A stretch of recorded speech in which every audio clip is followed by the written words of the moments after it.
Hey guys, welcome out to Revolution this morning.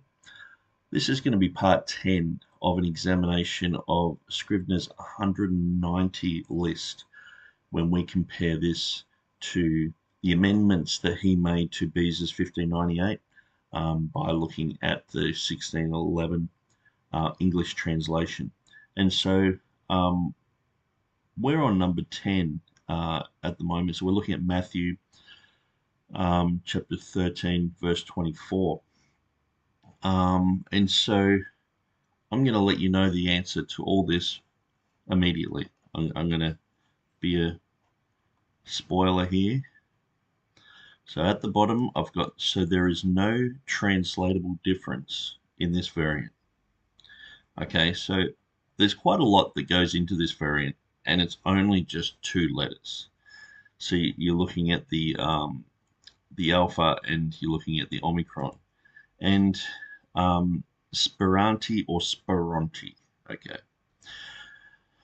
So we're going to go through the details of this, and but there's no translatable difference with this. When we go through this, you'll see that. And so let's just firstly look at what Scrivener's written. So I'll just quickly go up to the top and open a new tab. So here's our list. So we're at Matthew 13:24.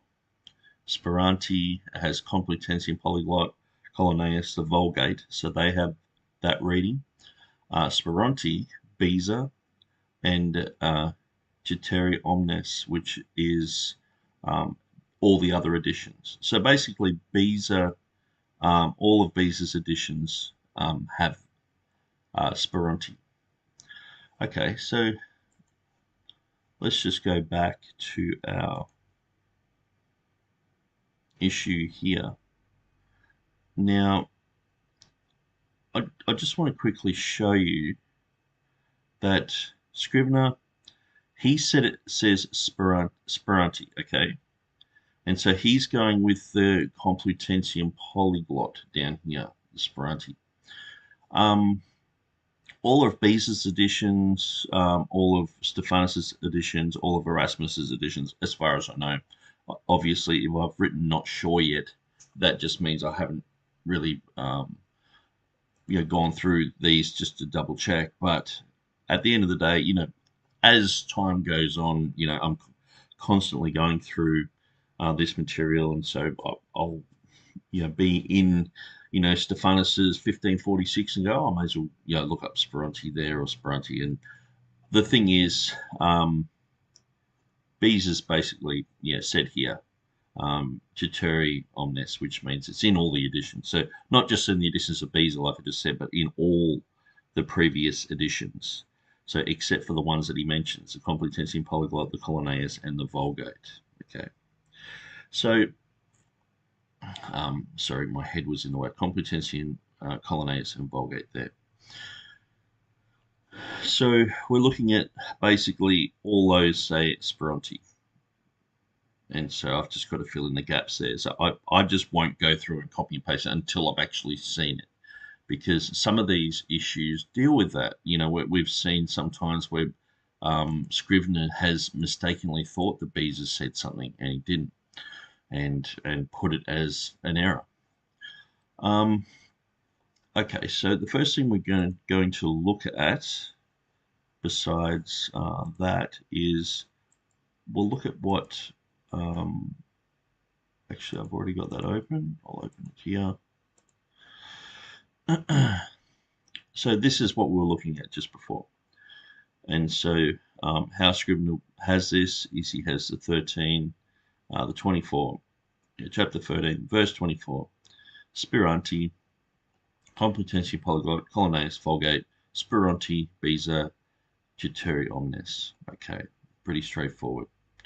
And so then in our next little picture that's on these are all on my website, so I've conveniently put them there for you if you want to study these things out yourself and, not just rely on,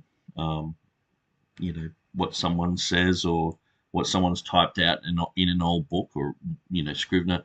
Obviously, we're finding heaps of holes in what Scrivener's saying, and so we've got to do our own research here and find out our own conclusions. And it's quite surprising that a lot of other people haven't done this, especially TR people, TR advocates.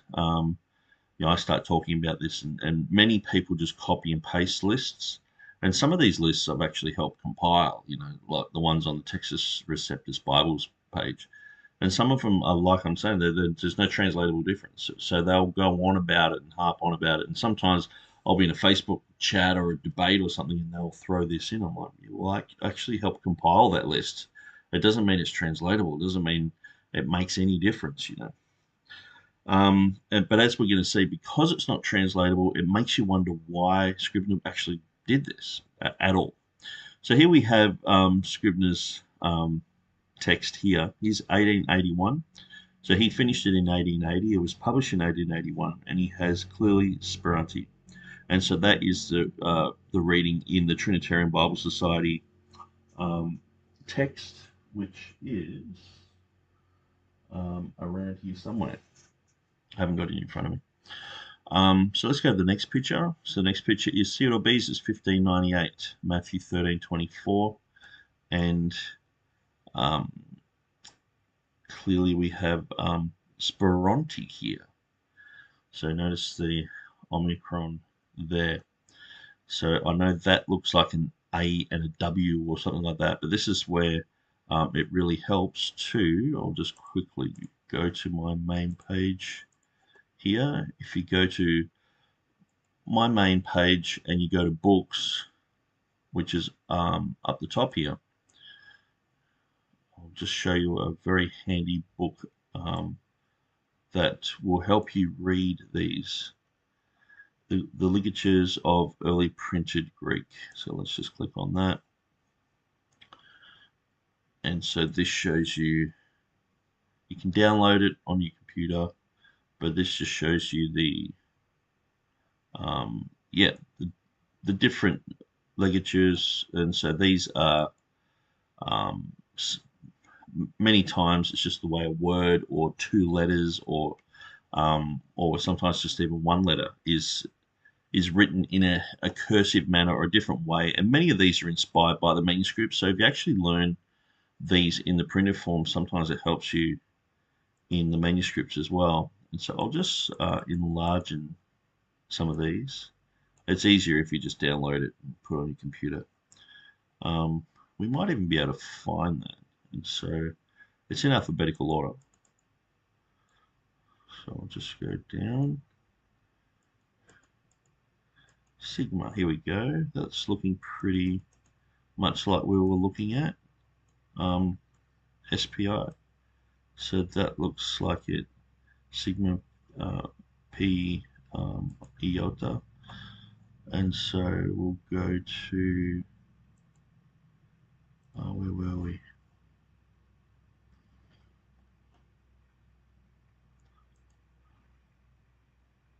We're actually looking at Beza's here. Okay, so it's just the sigma P. It's got an epsilon there, so it's not the iota. So let's go back here. Let's be on the next line. There.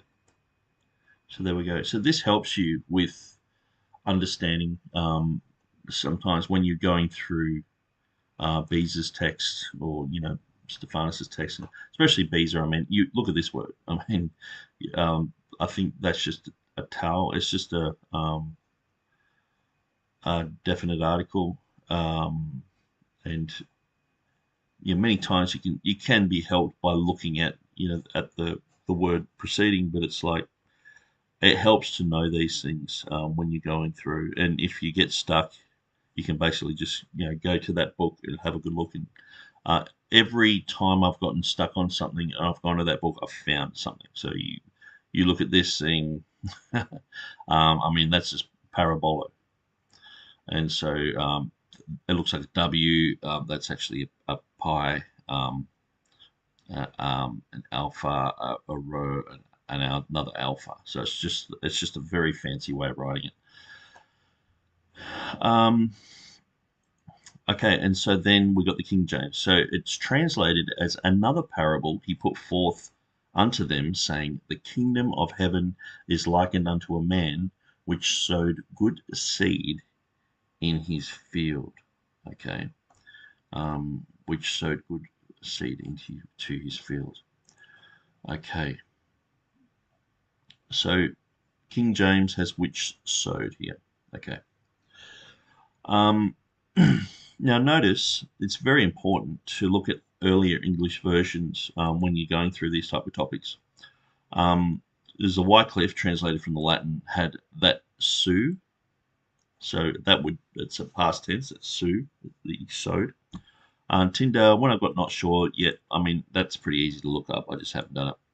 But I got his next edition, which sowed Matthews, which sowed Geneva, which sowed Bishops, which sowed, which matches the King James, which sowed. Okay, so clearly I've already given you the answer, so it's not going to be a big surprise to you, but I'm showing you that there is no translatable difference in any of this.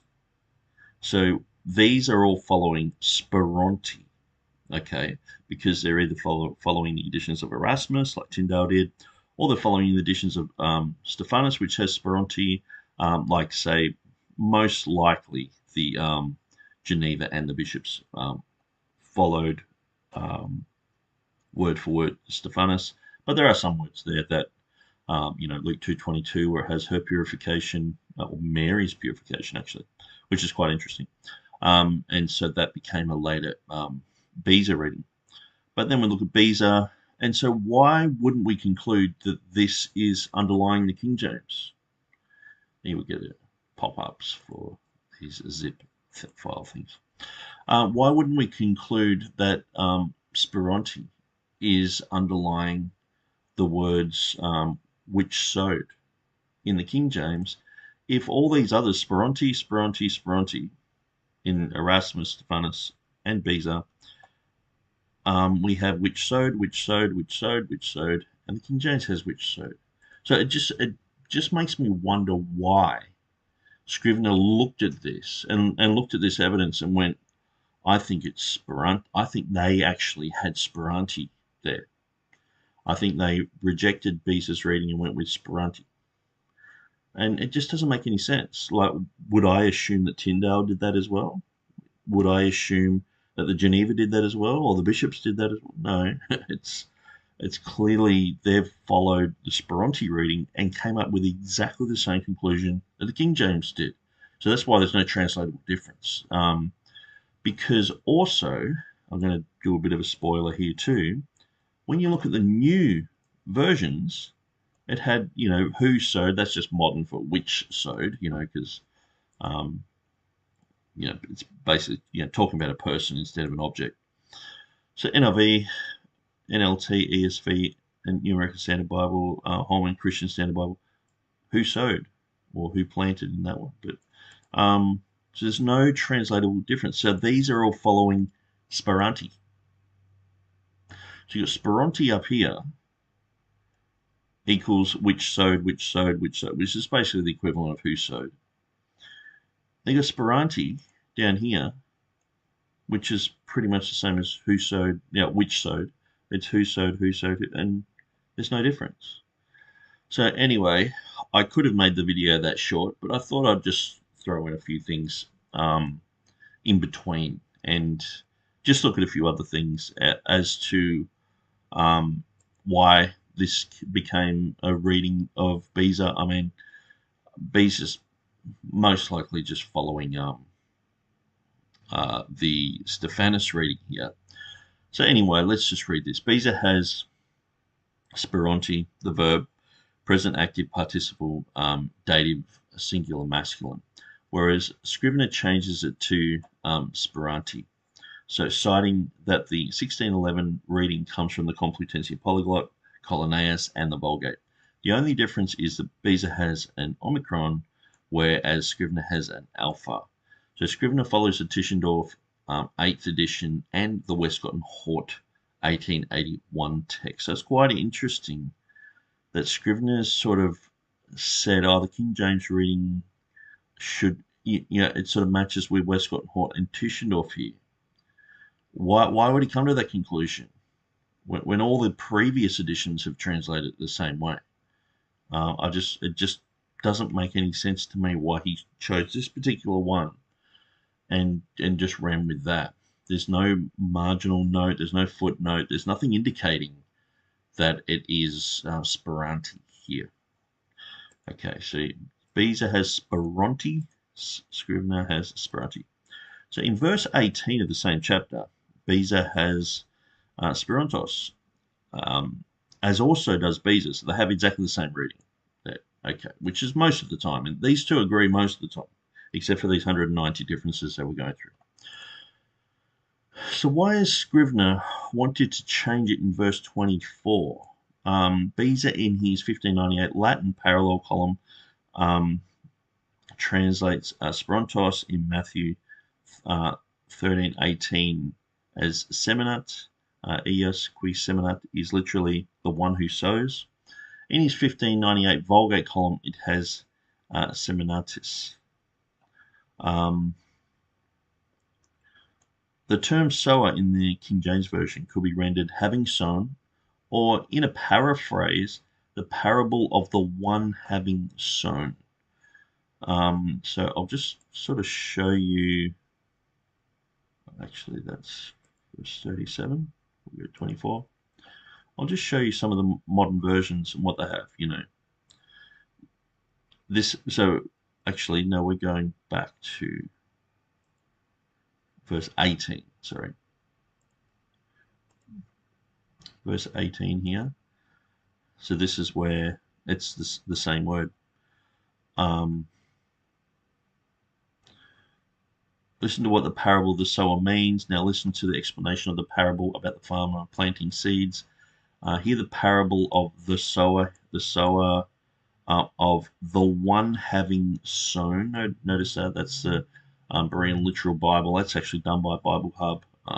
I think it's based on Nassau's text or something, which is pretty strange. The sower, the sower, the sower, the sower.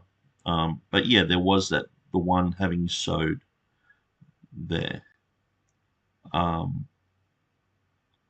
And obviously that's stretched out in New Living Translation, the parable about the farmer planting seeds. And so I'll just sort of point that out that I've written here, in a paraphrase, you could have that, if you were stretching it out.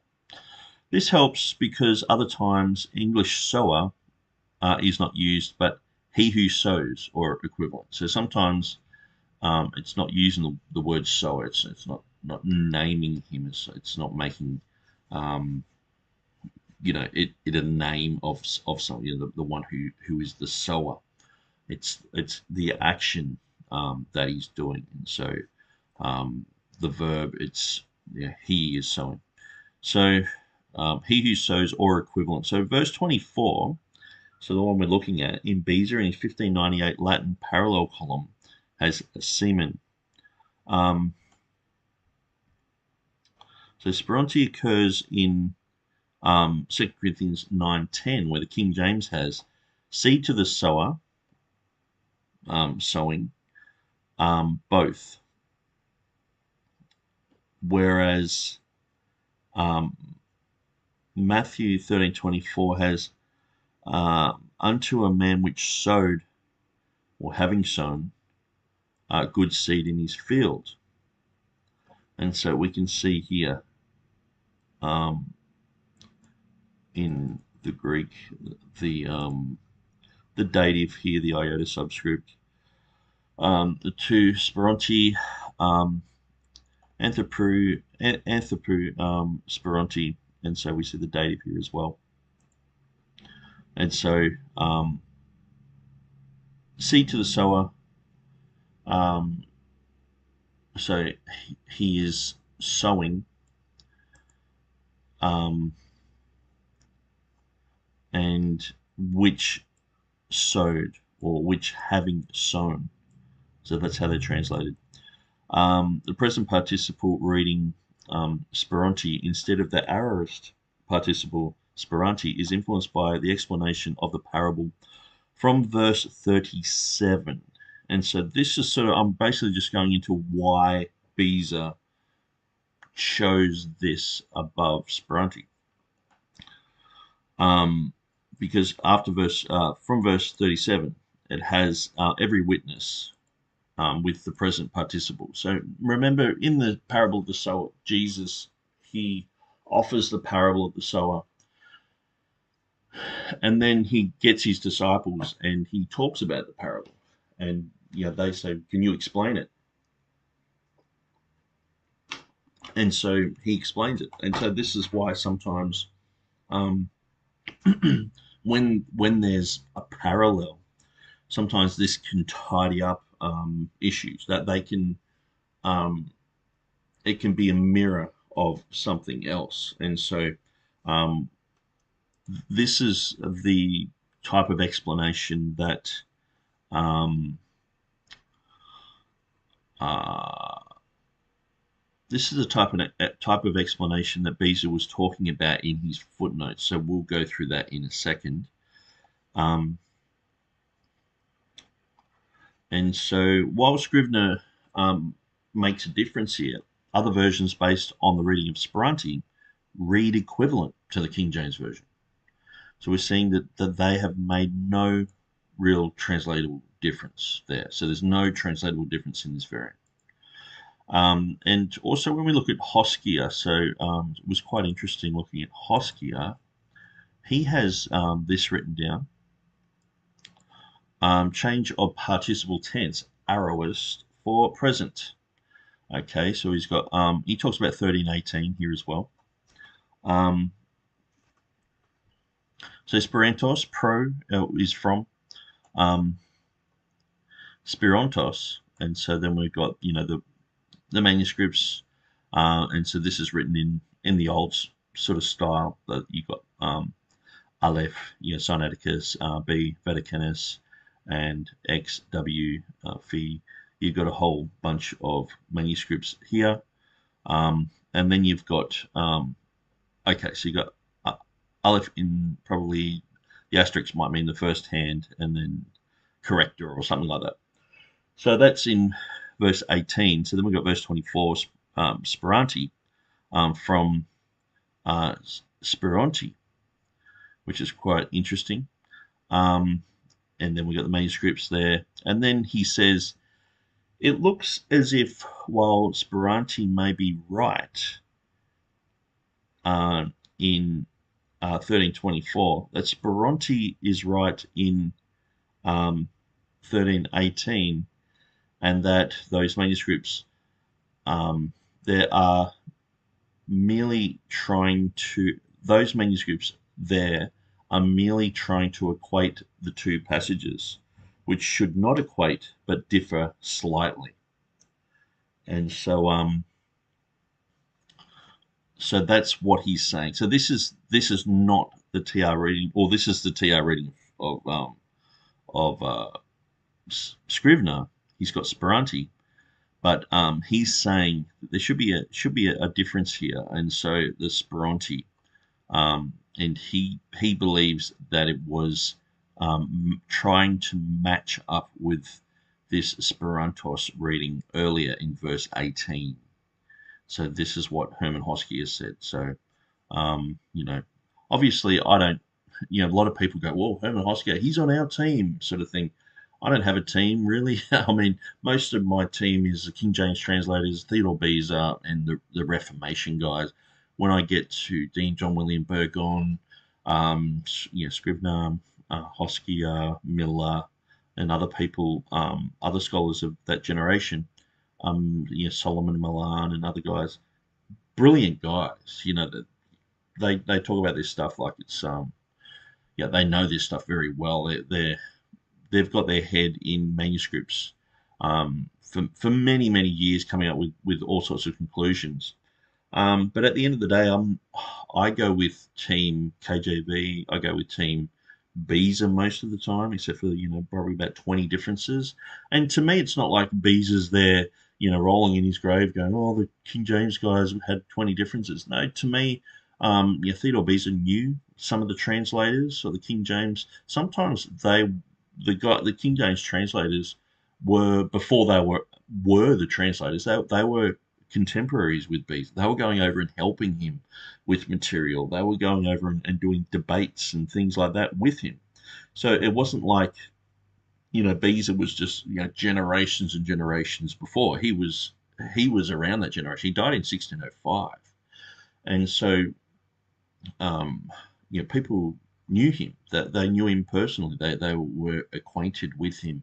He was a legend of his day. And so, I think Theodore Beza, if he was able to um, do a commentary, now this is completely hypothetical, and turn around and say, these 20 places, what do you think? The King James, these 60 scholars, the King James translators, there's 20 translatable differences in what they've done compared to what you've done.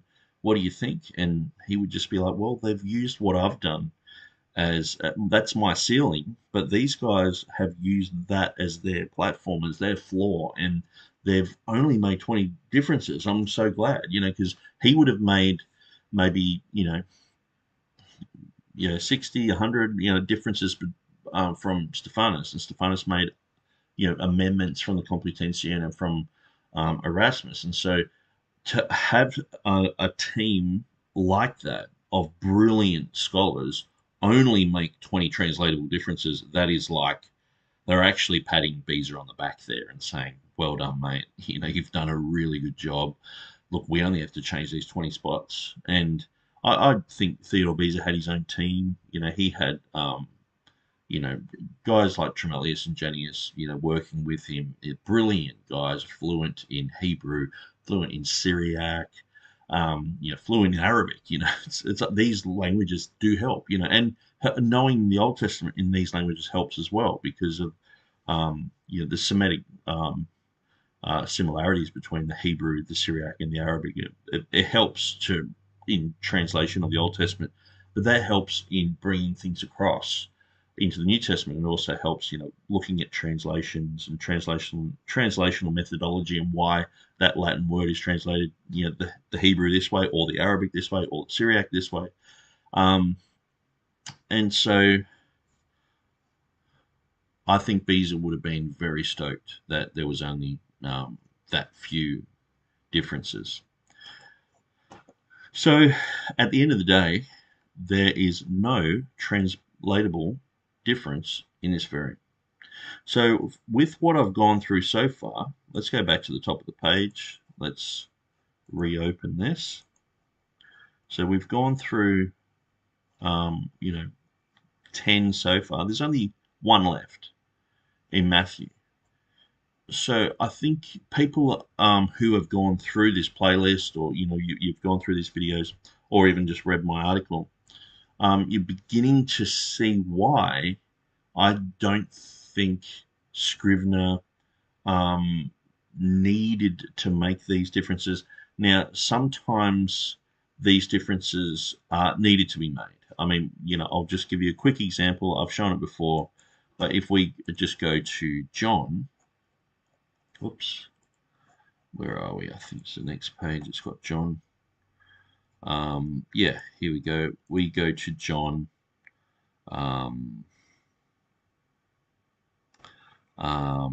Chapter. We're in Luke there. John chapter 8, verse 6. And so this is where it has, as though he heard them not. And so that is missing. It's only two Greek words. Me pros poiomenos. And so this, as though he heard them not, it doesn't appear in his text. And so I'll just show you that. But we will do a whole program on that. And so you can see there that Beza, he has it in the margin. So he talks about it. And so this is the thing. He will talk about these things and say, look, I'm weighing these things up. And so obviously the King James translators, they knew this stuff. They knew the annotations of Theodore Beza. This would have been, stock standard reading, just like people read, the King James only controversy today. and how to infringe and influence people, and Mark Ward's authorized, and other woke books.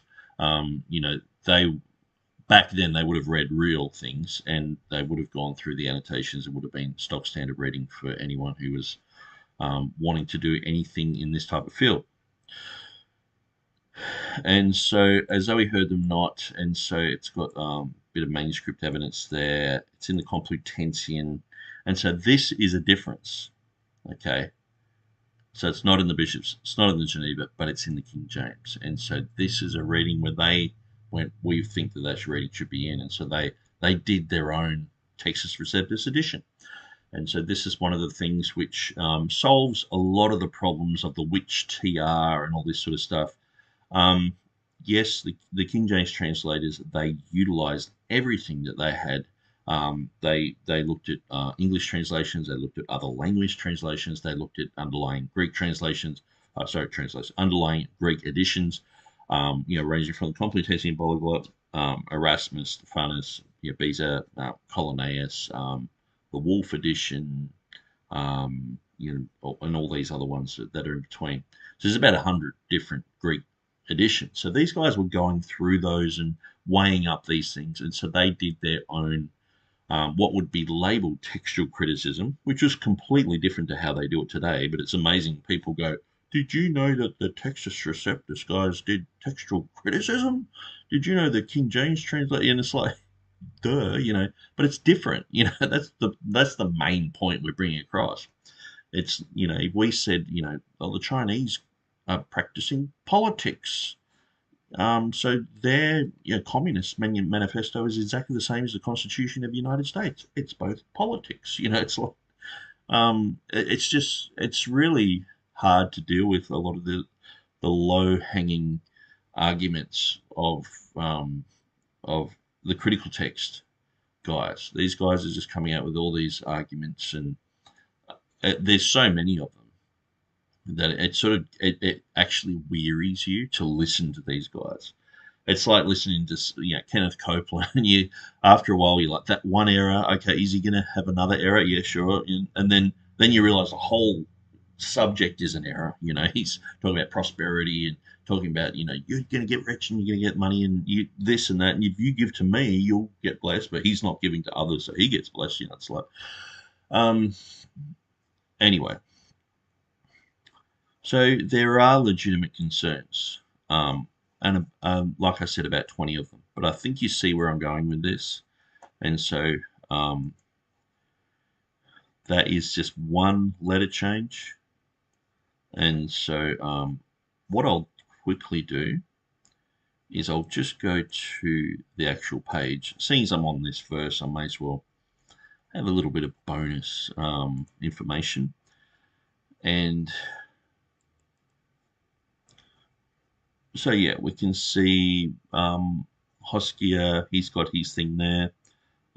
We got a little bit of manuscript evidence there.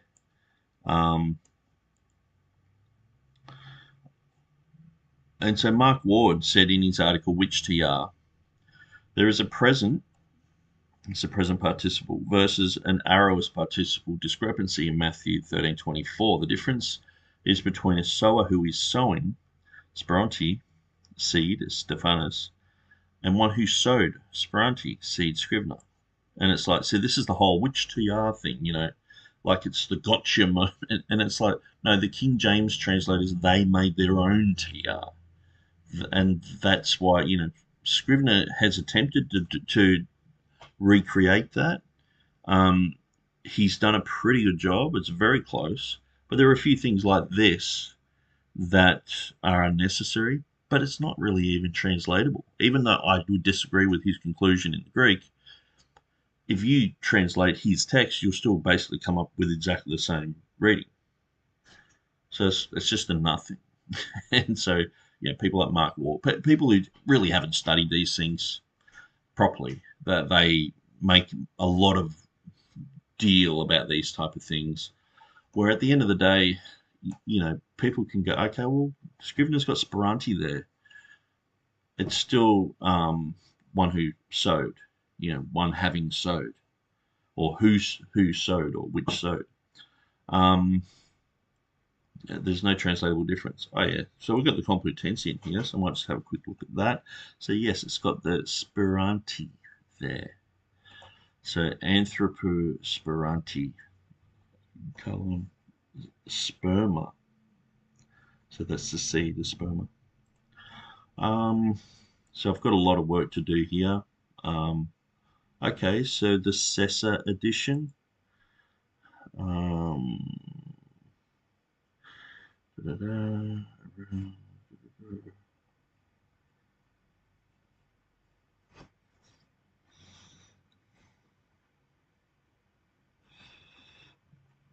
There's the sperma. Oh yeah, here it is. It's that way of having the sigma pi. It just looks like a W with a little funny little line over it, and no wonder people get confused. You have it's not only just learning Greek; it's learning how to read this type of thing. And this is printed. This is a printed text. So he's got Speranti. Okay, so that's a Sessa New Testament. So we're looking at I think it's 38, 1538 of Sessa. So I've got an annotation, or it's actually not an annotation, but it's actually like a marginal note there in Beza's, and I've got the 1598 um, where he talks about the um, Sorrenti, Speranti, and the Vulgate has Seminoid, id est Speranti. So that's the Vulgate actually has Speranti. So that's where I guess that also matches up with Scrivener's list there, where it has competention, and he has the Vulgate has that, and I think it's Collinnaeus's one as well. So that was the one that Calvin used to use, and then he sort of. And it's quite interesting if you actually just look in the beginning of Theodore Beza's text. So we'll just go to um, some of his beginning pages. He actually thanks um, Calvin for helping him, and someone underlined it. And I was reading it this morning. It was like, so I'm trying to get through some of this Latin, and I find Latin just very difficult. Um, so we have Johannes Calvini. So I mean, Beza took over from Calvin. So he did two things. He took over from Calvin, but he also took over from Stephanus in the whole thing of the refinement of the Greek text and the Latin text, because he took over from, I guess, who was he taking over from? Erasmus. And him, Tremellius, and Janius, they created the Latin text that lasted for about 300 years, which is akin to the King James. Um, and so, yeah, I just thought it was interesting that it was in the memory of John Calvin.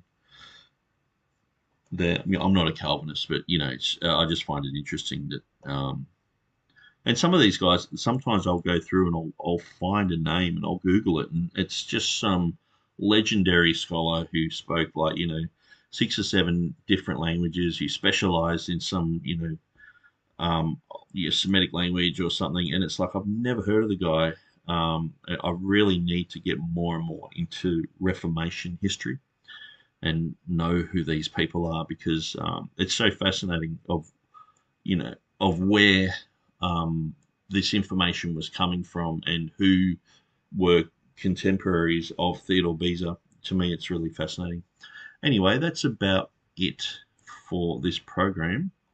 I don't think there's anything else that needs to be said there, but hopefully some of this study sparked off a few things. I didn't want to get too much into the study because at the end, the conclusion is it's not translatable. So it's like you're doing all this sort of homework just because Scrivener just went, oh, I'm gonna change that. So you're doing all this homework when it's like when the rubber meets the road, it's not translatable. So I'll just see if there's anyone actually chatting. So there's no one chatting, and that's fine. we are, I don't tell anyone when I'm going to do things. One of the things I'm planning on doing is downloading StreamYard, and I might start to do some more interactive things with people, and um, like chats, and inviting people on, and even debates and things like that. And um, I might actually work on that today, and I might see if there's any interest in that. I know some people have contacted me and said, "Oh, you should do a live thing quite regularly." And so I've thought about it, and I thought, well, usually I do these. Here in Australia, it's a Saturday morning, and so I know in the United States, you're probably getting on to, like, 7 o'clock at night, I guess, in Washington. Probably 4 o'clock in the afternoon, like in LA or something like that. But yeah, so basically it's Friday night, and so um, I could easily run something that went from maybe 2 or 3 hours, where we just had people join in and chat, and I think that would become quite popular if I pushed that and had the countdown date to it and invited people, and we could invite anyone on. We could talk to critical text guys, majority text guys, but even just even having TR guys and the like. It's I think it'll be very helpful and very fruitful. Um, yeah. So anyway, there's another one. So these videos, I'm making 190 of them, and some of them I found were repeated. Like the Beelzebub one. There's several other verses that have Beelzebub there. Um, so anyway, we'll find out whether there's exactly 190, because I'm pretty sure when I went through the whole list and going through those, going through James Price on his website, he seemed to have a whole bunch of stuff. But see, it doesn't sort of seem like there's 190 there. So anyway, um, and when you look, Matthew 1:8 there and Matthew 1:9, they're actually considered one thing in his list here. So that's one issue, because they're basically the same issue. So, but the thing is too, when we go through here, like Bethsaida, so Bethsaida there. I think there's another one around there somewhere. Oh yeah, they're close to each other. It's just the same issue. So repeated like 3, 4, 5 times. It's like, okay, well, that's not 190 different variations. We could be looking at 170 different variations. There could be 10 that are the same. And when we start getting into Paul's letters, a lot of it is just things like the title, like I think it's Galatians, and when we look at Galatians, the title, Paulu, and so it doesn't have the two, and so um, actually, oh yeah, he has apostle, apostolu. So yeah, we title the Titus, the title, Philemon, the title, and it looks like the same issue throughout. And so you're not really dealing even with the text. You're just dealing with titles. I still think that is text in a sense. I should be careful with what I say, um, but yeah. So you're looking at a few of them just basically having Paul, an apostle of Jesus Christ, or written by Paul the apostle or something like that, and it's has it got a definite article there or whatever, and so. Um, So yeah, anyway, I'm going to leave it there. And thanks for joining us, guys. God bless you, and we'll see you next time.